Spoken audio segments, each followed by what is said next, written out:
Hello friend, welcome back to my channel. कैसे हैं आप सब? आई होप आप सब अच्छे होंगे। और आज हम बात करेंगे सेकेंड ट्रिमेस्टर के कुछ ऐसे सिम्टम्स के बारे में जो नॉर्मल होते हैं, हर प्रेग्नेंट लेडी को होते हैं, और कुछ ऐसे सिम्टम्स जो रिस्की होते हैं। अगर वो आपकी बॉडी में दिखाई दे रहे हैं तो आपको अपने डॉक्टर से कंसल्ट करने की ज़रूरत है। इसी बारे में आज हम बात करेंगे। तो अगर आप सेकेंड ट्रिमेस्टर में हैं या प्रेगनेंसी की प्लानिंग कर रही हैं तो आपको मेरी इस वीडियो से हेल्प मिलेगी। और अगर आपको मेरा वीडियो पसंद आता है तो प्लीज़ लाइक कीजिएगा, अपने दोस्तों के साथ शेयर कीजिएगा और मेरे चैनल को सब्सक्राइब कर लें ताकि नए वीडियोस आपके पास आते रहें। तो चलिए स्टार्ट करते हैं। तो फ्रेंड्स, सबसे पहले हम बात करेंगे प्रेगनेंसी के सेकेंड ट्रिमेस्टर के वो सिम्टम्स जो नॉर्मल होते हैं और हर प्रेग्नेंट लेडी को होते हैं। तो फर्स्टली होता है कि जाहिर सी बात, सेकेंड ट्रिमेस्टर में बच्चा तेज़ी से ग्रोथ होता है, तेज़ी से उसकी ग्रोथ होती है तो पेट बाहर आने लगता है, बाहर दिखाई देने लगता है। और उसकी वजह से आपको नीचे की तरफ हल्का दर्द, कमर में दर्द, पीठ में दर्द होता है, वो नॉर्मल है। इसके साथ साथ आपको पैर में क्रैम्प होते हैं, किसी किसी को स्वेलिंग आ जाती है। जब मेरे पैरों में क्रैम्प बहुत होते थे, मोस्टली रात में सोते समय वो बहुत ज़्यादा होती थी, तो ये नॉर्मल है। इसके साथ साथ भूख ज़्यादा लगती है क्योंकि हार्मोन्स थोड़ा बैलेंस होने लगते हैं और पहले की चीज़ें ठीक हो जाती हैं तो हमें भूख ज़्यादा लगती है, वो नॉर्मल चीज़ है। इसके साथ साथ जो सबसे इम्पोर्टेंट चीज़ है वो बेबी मूवमेंट फील होने लगती है। अगर आप फर्स्ट प्रेगनेंसी है या प्लेसेंटा आपके नीचे की तरफ है तो ये थोड़ा लेट हो सकता है।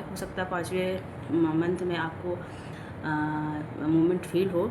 और जब मूवमेंट स्टार्ट होती है तो हल्की हल्की फील होती है। इसके बाद जैसे बच्चा बढ़ता है वैसे वैसे मूवमेंट एक्टिव होती है, तेज़ होती है, पैर हाथ मारने लगता है। सेकेंड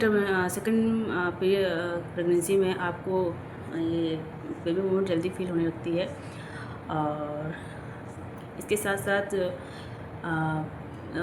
और जो ये हल्का बुखार या हल्का बॉडी पेन, ये नॉर्मल है। इसमें कोई घबराने वाली चीज़ें नहीं होती, ये सब नॉर्मली होता है। तो अब हम बात करेंगे प्रेगनेंसी के वो सिम्टम्स के बारे में जो रिस्की होते हैं। अगर वो आपकी बॉडी में हो रहे हैं तो आपको अपने डॉक्टर से कंसल्ट करना चाहिए। तो सबसे पहली चीज़, अगर आपको ब्लड आ रहा हो वाइट डिस्चार्ज के साथ, इसके साथ साथ आपका फ्लूइड अचानक से आने लगा हो और बेबी मूवमेंट कम फील हो रही हो या नहीं फील हो रही हो, इसको आपको देखना है। अगर वो चीज़ें बेबी मूवमेंट नहीं फील हो रही है तो आपको अपने डॉक्टर से तुरंत कंसल्ट करना चाहिए। साथ साथ में अगर आपको हाई फीवर है या चक्कर आ रहे हैं, बेहोशी हो रही है, इसके साथ साथ खून की कमी है या बीपी हाई हो रहा है तो आपको अपने डॉक्टर से ज़रूर कंसल्ट करना चाहिए। इन सारी चीज़ों में आपको बिल्कुल भी लापरवाही नहीं करनी है।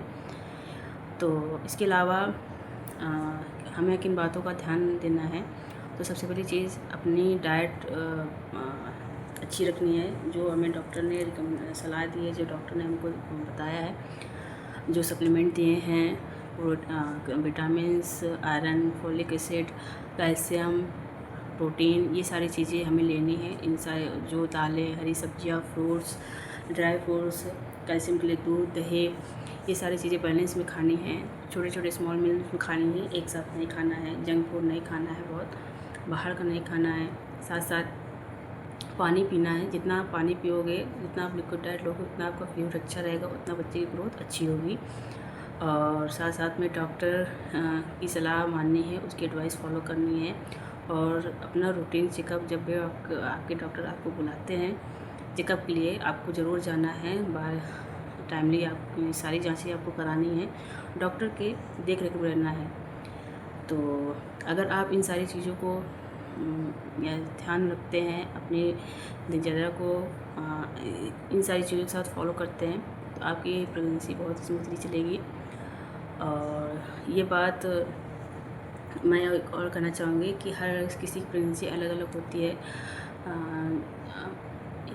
सबकी प्रेगनेंसी एक जैसी नहीं होती। तो ये हमें नहीं करना है कि अगर हमें अपनी बॉडी में प्रेगनेंसी से रिलेटेड कोई प्रॉब्लम्स दिखाई दे रही है तो हमने गूगल कर लिया या किसी की सलाह ले ली और उसको फॉलो करके हमने उसको अपने मतलब उसको फॉलो किया तो हो सकता है उससे आपको प्रॉब्लम और बढ़ जाए। अगर आपको कुछ ऐसी दिक्कतें आती हैं तो आपको सबसे पहले अपने डॉक्टर से बात करनी है, डॉक्टर की सलाह माननी है।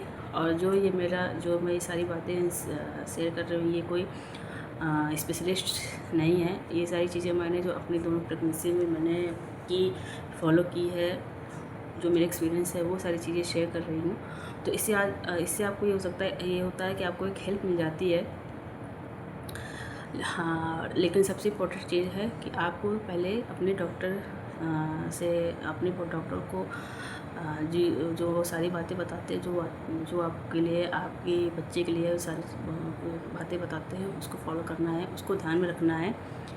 तो आज के लिए बस इतना ही।